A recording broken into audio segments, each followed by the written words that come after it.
Crypto market में फिर से बड़ा झटका लगा है। बिटकॉइन 6 अक्टूबर को $1,26,251 के रिकॉर्ड हाई पर था, लेकिन अब $90,000 के आसपास ट्रेड कर रहा है। आखिर ट्रम्प की पॉलिसी प्रो क्रिप्टो होने के बावजूद क्रिप्टो मार्केट में इतना उतार चढ़ाव क्यों है, और इस जो ताज़ा गिरावट आई है उसके क्या कुछ कारण हैं? सबसे बड़ी बात कि निवेशकों के लिए क्या वाकई में अभी भी ये कहा जा सकता है कि क्रिप्टो बाजार सुरक्षित है? आज हम इसी मुद्दे पर कर रहे हैं चर्चा। मेरा नाम है दीपक डोभाल, आप देख रहे हैं आपकी खबर आपका फायदा। आइए शुरू करते हैं। क्रिप्टो में क्यों कोहराम?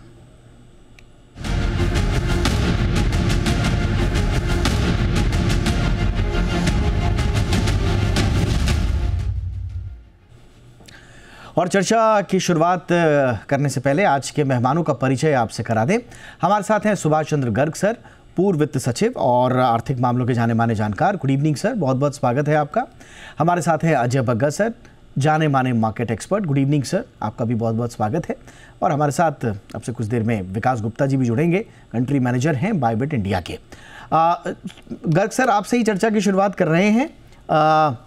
ये कहा जा रहा है कि एक प्रोलॉन्ग रैली थी, उसके बाद एक ब्रॉडर मार्केट स्लोडाउन आया है क्रिप्टो में, बट ओवरऑल अगर आप इसका विश्लेषण कर पाएं कि हम इस बड़ी गिरावट को किस रूप में देखें सर? दीपक, एक तो ये हमारी जो साइकोलॉजी है ह्यूमंस की, कि जब मार्केट ऊपर जाता है या कोई भी एसेट ऊपर चली जाती है तब तो हम बड़ा अच्छा महसूस करते हैं, और जब वो गिरने लगता है, चाहे उतना ना गिरा हो जिससे चढ़ने लगा था, तब हमें कोहराम नज़र आता है। जैसे अब बिटकॉइन की आज बात कर रहे हैं, क्रिप्टोस की बात कर रहे हैं, तो बिटकॉइन 7-8 महीने पहले साल भर पहले $40,000 पे बिक रहा था। अब वो बढ़ के फिर 1,25,000 $1,30,000 पे चला गया। अब गिर रहा है तो $90,000 के आसपास आ गया।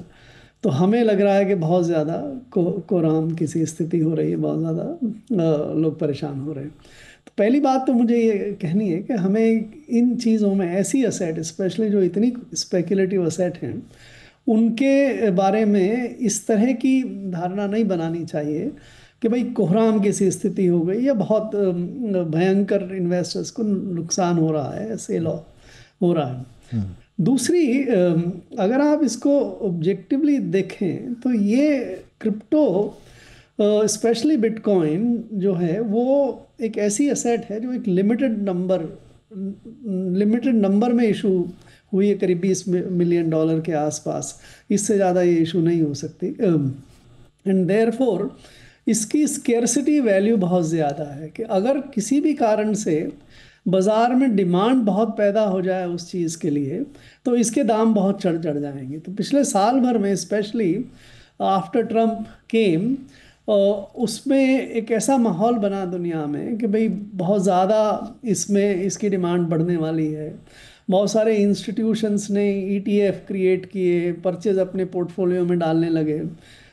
अभी लेटेस्ट डेटा तो मेरे पास नहीं है, तकरीबन 18-20% क्रिप्टोज खरीद के जो ये म्यूचुअल फंड्स, इन्वेस्टमेंट फंड्स, कई सारी कुछ कंट्रीज़ की ट्रेजरीज ने भी ये खरीद लिए। जब इतनी डिमांड बढ़ने लगी, जैसे गोल्ड की दूसरी जगह, वो आज गोल्ड पे बात नहीं कर रहे हैं, लेकिन इसमें तो इतनी डिमांड जब इसमें बढ़ने लगी तो क्रिप्टो और बिटकॉइंस के दाम बहुत ज़्यादा बढ़ने लग गए। तो उसके कारण से अब ये कुछ स्मार्ट लोग भी ये भी हो सकते हैं, कुछ ये इस तरह के लोग भी हो सकते हैं जो ये सोचते हैं कि भाई एक लेवल अगर पहुंच गया तो आप सेल ऑफ शुरू कर दीजिए, आप बेच के प्रॉफिट बुक करना शुरू कर दीजिए। तो जब वो कुछ बुक करना शुरू हो जाते हैं तो फिर उसकी चूँकि सप्लाई बढ़ जाती है और डिमांड घट जाती है, तो फिर आपके पास प्राइस घटने चली जाती है। तीसरा एक बड़ा फैक्टर मेरे ख्याल से जो है वो ये है कि अब ये एहसास हो चुका है कि भाई बिटकॉइन जो है वो करेंसी नहीं है। बिटकॉइन फॉरेन एक्सचेंज या पेमेंट्स के लिए काम नहीं कर सकती। उसकी जगह एक बहुत बेहतर स्टेबल कॉइन्स आने लगे हैं आजकल, और स्टेबल कॉइन्स की तरफ ये सारा पेमेंट्स का बिजनेस वगैरह जा रहा है, और उसमें काफ़ी वृद्धि भी हुई है, और उसमें कोई सेल ऑफ भी नहीं होता क्योंकि वो डॉलर से लिंक्ड। उसकी प्राइस में कोई इतना फर्क नहीं आता है। तो इन सभी डेवलपमेंट्स को अगर आप ध्यान में रखें और इसको कंसिडरेशन में लें, तो मेरे ख्याल से ये आपने अच्छा किया सर, ये जो स्टेबल कॉइन की तरफ ये जो डायरेक्शन शिफ्ट हो रही है पूरी चर्चा की, ये बहुत इंपॉर्टेंट है और आज मैं इसको चर्चा में लाऊंगा भी। थोड़ा सा बग्गा सर का इसमें पॉइंट ऑफ व्यू ले लेते हैं। बग्गा सर, पहले तो ये जो अभी भारी गिरावट जिसे कहा जा रहा है, सर कह रहे हैं कि हर चीज़ को बड़ी गिरावट और फिर कोहराम और हाहाकार और इस तरह के शब्दों से जोड़ना ठीक नहीं, आपका नज़रिया सर?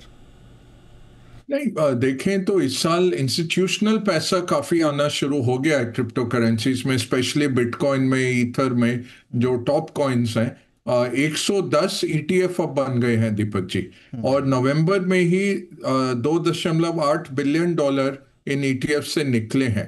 तो क्या है, जो वो इन्वेस्टर्स हैं वो ज़्यादा स्टेबल इन्वेस्टर्स हैं और वो देखते हैं, रिटर्न्स देखते हैं। जो इनोवेटिव इन्वेस्टर्स थे, ओरिजिनल इन्वेस्टर्स क्रिप्टो के, वो बाय एवरी डिप वाले इन्वेस्टर्स थे कि आप लगे रहिए, ये तो बढ़ेगा ही और इसको चांद पे हमको लेके जाना है। तो अब डिफरेंस ये हुआ है, इंस्टीट्यूशंस बेचने लग गए हैं, फाइनेंशियल प्लानर्स इनको पोर्टफोलियोज में डालने लग गए हैं, ब्रॉड बेस हुआ है। और जब इस तरह से गिरता है, इतना वॉलेटिलिटी जब प्रदर्शित करता है कोई एसेट क्लास, तो हम देखते हैं कि पैसा निकलता है उस एसेट क्लास से। वही अभी हो रहा है। तो जैसे ये गिरा है, वहीं पे हमने देखा है कि ETF से पैसा निकलना शुरू हुआ है और 4 ट्रिलियन का जो मार्केट कैप हो गया था टोटल क्रिप्टोस का, वो उसमें से 1.2 ट्रिलियन निकल गया।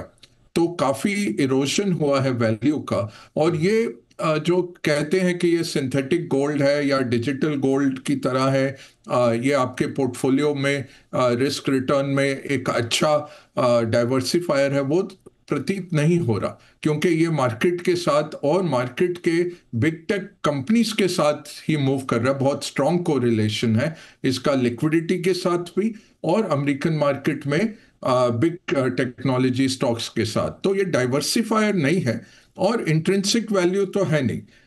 ऐसा नहीं है कि आप इसको फंडामेंटली कुछ तोल मोल कर सकते हैं। सब कुछ टेक्निकल है, सब कुछ फ्लो बेस्ड है कि वो उसमें कितनी रुचि है लोगों की, कितने इनफ्लोज आ रहे हैं तो बढ़ेगा और आउटफ्लोज आ रहे हैं तो गिरेगा।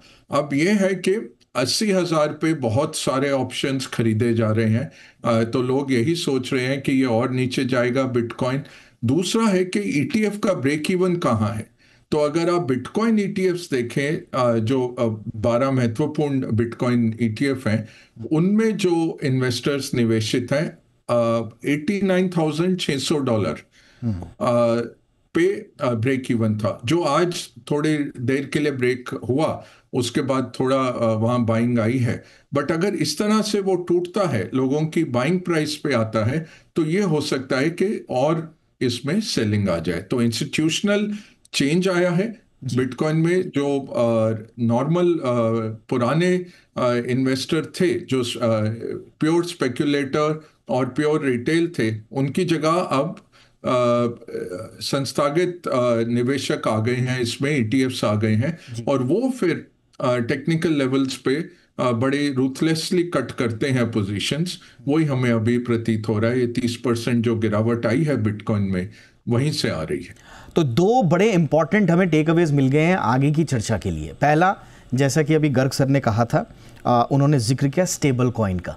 तो ये स्टेबल कॉइन से चर्चा क्यों जा रही है, एक तो इस पर हम चर्चा करेंगे, और दूसरा बहुत महत्वपूर्ण जो बिंदु अभी बग्गा सर ने उठाया है कि इंस्टीट्यूशनल अडॉप्शन जो है वो बिटकॉइंस का या क्रिप्टो का इंस्टीट्यूशनल अडॉप्शन क्या कहता है। क्या ये एक तरह से सार्वभौमिक स्वीकार्यता की तरफ एक बड़ा कदम है, क्योंकि इसी पर तो पूरी बहस चल रही थी। तो इस पर भी हम दूसरी चर्चा करेंगे, लेकिन फिलहाल हमारे साथ विकास गुप्ता जी भी जुड़ चुके हैं। एक बार फिर से स्वागत है गुप्ता जी आपका। गुप्ता जी, अभी जैसा सर बता रहे थे, अभी अगर हम ओवरऑल देखें कि इंटरेस्ट रेट्स, इक्विटी सेंटिमेंट्स, और जो सर ने अभी कहा कि लार्ज होल्डर्स की सेलिंग, इसके कारण लग रहा है कि बड़ी गिरावट आई है। और ETF इम्पैक्ट भी, जैसा अभी बग्गा सर ने कहा, लास्ट मंथ ही 2.8 बिलियन का आउटफ्लो हमने देखा, डिमांड भी कम हुई है। तो क्या इसे डेथ क्रॉस कहा जाए या रिकवरी अभी संभावित है? पहली बात तो मैं ये बोलना चाहूंगा कि हाँ, काफी हद तक अगर आप बिटकॉइन की बात करें तो अगर आप वॉलेट्स के हिसाब से देखें तो 2% of the wallets control 3% of the bitcoin that is held. मतलब जितने भी बिटकॉइन के ओनर्स हैं जिनके पास बिटकॉइन है 2% वॉलेट्स ही सारा मार्केट कंट्रोल करते हैं। और एसेंशियली बिटकॉइन में जो आपको मेजर मूवमेंट दिखता है ये सारा वेल्स ही कंट्रोल कर रहे हैं, जिन्हें हम बहुत बड़े इन्वेस्टर्स जो वेल्स हम कैटेगराइज करते हैं। और ये मोस्टली सारे इंस्टीट्यूशनल इन्वेस्टर्स ही हैं, जैसे ब्लैक रॉक बहुत बड़ा इंस्टीट्यूशनल इन्वेस्टर है, फिडेलिटी इन्वेस्टमेंट्स, माइक्रो स्ट्रैटेजी, ये सारे लोग बिटकॉइन में इन्वेस्ट करते हैं। और ये जिस हिसाब से बाइंग और सेलिंग करते हैं उस हिसाब से मार्केट में मूवमेंट्स मोस्टली आता है। रिटेल इन्वेस्टर्स तो मोस्टली फॉलो करते हैं जो इंस्टीट्यूशनल से मूवमेंट्स आ रहे हैं। रही बात मूवमेंट की, अगर आप चार्ट्स को एनालाइज करें तो ऐसा लग रहा है कि पिछले 1-2 दिन में जो मूवमेंट आया है इससे लग रहा है कि ये starting of the bear phase हो सकता है। क्योंकि काफी लोगों ने एक्सपेक्ट किया था कि बिटकॉइन जब 100,000 टच करेगा, 96, 98,000 जहां भी वो करंटली ट्रेड कर रहा है, यहाँ से एक बाउंस एक्सपेक्टेड था, बहुत ही स्ट्रॉन्ग बाउंस एक्सपेक्टेड था, बट वो अभी देखने को नहीं मिल रहा। और हाँ, तो ये चार्ट पैटर्न्स के भी हिसाब से अगर आप देखें तो काफी हद तक लग रहा है कि ये starting of the bear phase हो सकता है। लेकिन रही बात बिटकॉइन की, अगर आप देखें तो 20-30% मार्केट मूवमेंट जो बिटकॉइन में देखने को मिलता है डिक्रीज, वो काफी हद तक नॉर्मल है as in crypto in general. अगर आप देखें तो ये जो 20-30% मूवमेंट्स आपको इस सिंगल डे भी दिखेंगे, काफी हद तक आप पास्ट डेटा में देखें तो काफी हद तक नॉर्मली पैटर्न होता है। तो अभी जैसा मुझे समझ में आ रहा है, जैसा मार्केट कंडीशंस को देख के लग रहा है, काफी लोग ये कह रहे हैं कि हो सकता है ये बेयर फेज हो सकता है, लेकिन काफी लोग ये भी बिलीव कर रहे हैं कि आने वाले वीक में यहाँ से एक बाउंस मिल सकता है बिटकॉइन को। ओके, तो आप कह रहे हैं कि कुछ लोग इसे भले ही डेथ क्रॉस और जिस तरह की संज्ञा दें बेयर रेस, बट पास्ट में क्योंकि रिकवरीज हुई हैं तो इसमें भी अभी कुछ गुंजाइश बची हुई है। एक छोटे से ब्रेक के लिए रुक जाते हैं, ब्रेक के उस पार हम चर्चा को आगे बढ़ाएंगे। जिन लोगों का बिटकॉइंस और क्रिप्टो की दुनिया से बहुत ज़्यादा सरोकार नहीं है, उन लोगों के लिए भी कुछ ऐसी चीज़ें हैं जो आपके अंदर इस पूरे इकोसिस्टम के बारे में उत्सुकता पैदा करेंगे जानने समझने की, तो उनके लिए भी इस चर्चा में काफ़ी कुछ बचा हुआ है। एक छोटे से ब्रेक के बाद चर्चा को आगे बढ़ाएंगे।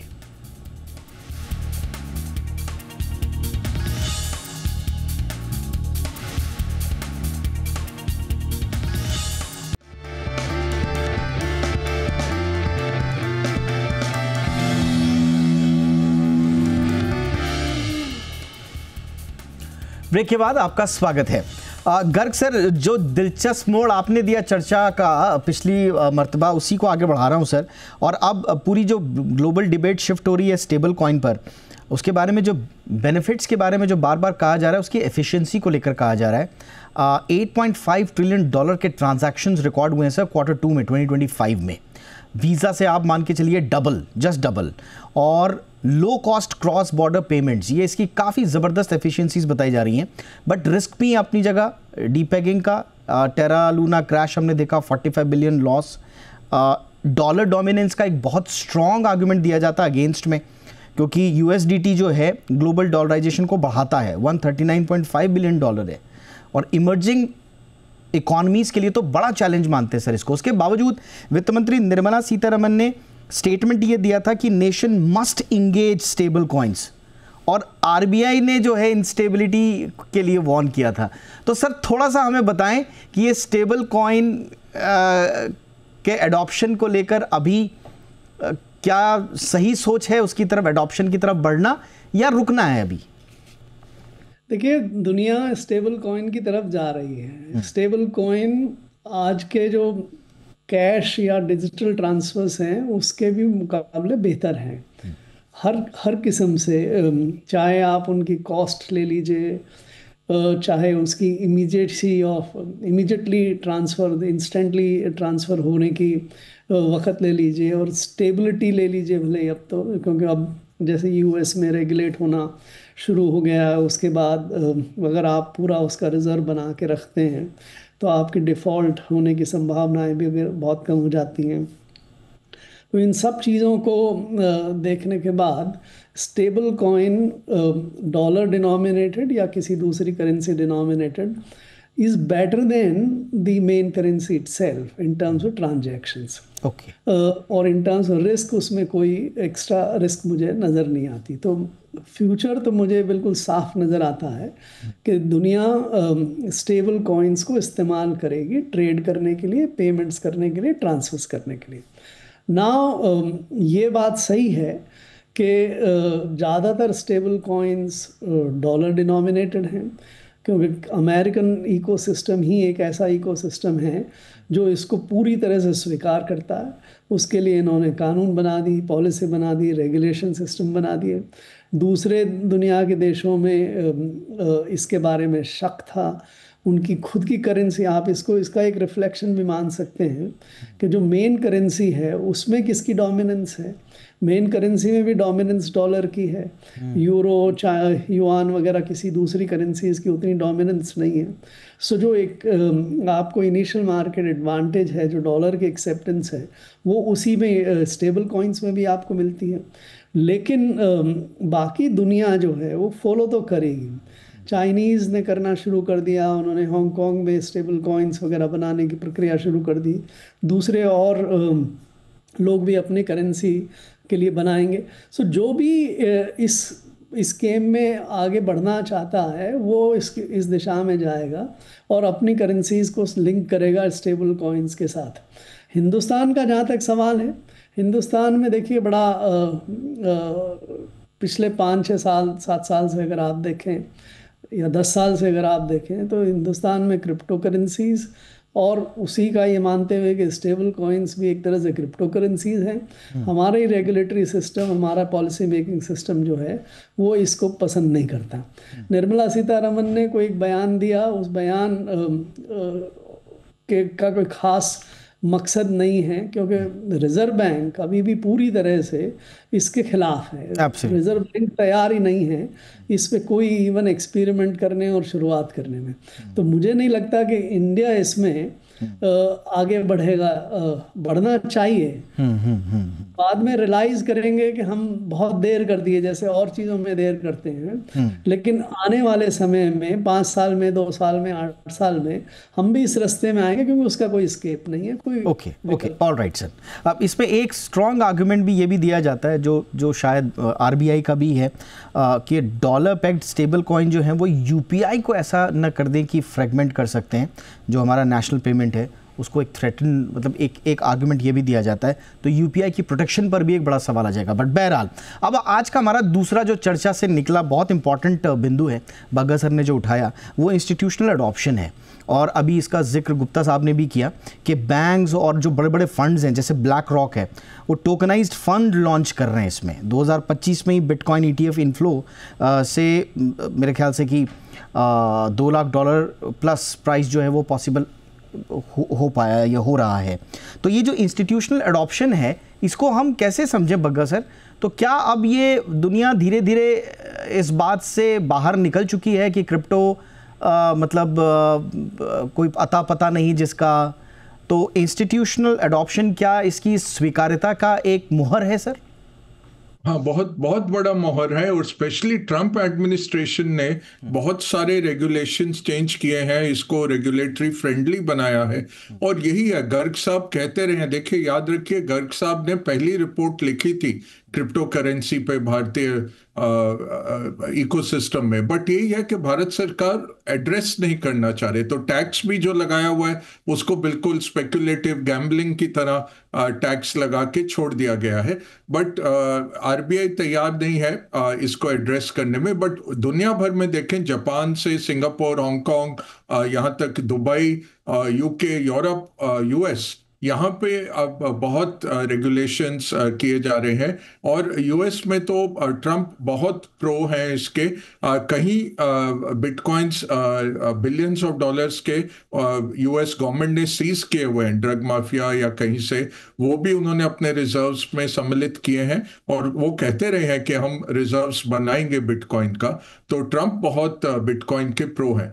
रही बात इंस्टीट्यूशनलाइजेशन की, देखिए आम नागरिक या आम इन्वेस्टर के लिए अच्छा रहता है अगर वो किसी बड़ी इंस्टीट्यूशन से खरीदे, बनिस्बत इसके कि वो वॉलेट खोल रहा है और पता नहीं कहाँ किसके साथ ट्रेड कर रहा है वो ब्लॉकचेन में पता नहीं है, कुछ एक नंबर के साथ आप ट्रेड कर रहे हैं। यहाँ पे आप इंस्टीट्यूशन सामने बैठा है। दूसरी अच्छी बात जो हुई है कि कस्टोडियन, आप सारे बैंक्स आपको कस्टडी ऑफर कर रहे हैं कि आप वॉलेट्स में मत जाइए, क्योंकि वॉलेट्स भी हैक हो जाते हैं और कई लोग ऐसे फिर कोल्ड वॉलेट्स रखते हैं ऑफलाइन वाले, उसमें स्टोर करके रखते हैं बड़े पैसे। हमने देखा है गुजरात में भी एक केस हुआ था, किडनैपिंग हुई एक बिजनेसमैन की और उधर से फिरौती बिटकॉइन में कोशिश चल रही थी उनकी, या एक दिग्गज इन्वेस्टर वो मर गए और किसी को उनका पासवर्ड नहीं पता था, 300-400 मिलियन डॉलर्स उनके वॉलेट में पड़ा बट कोई एक्सेस नहीं कर सकता।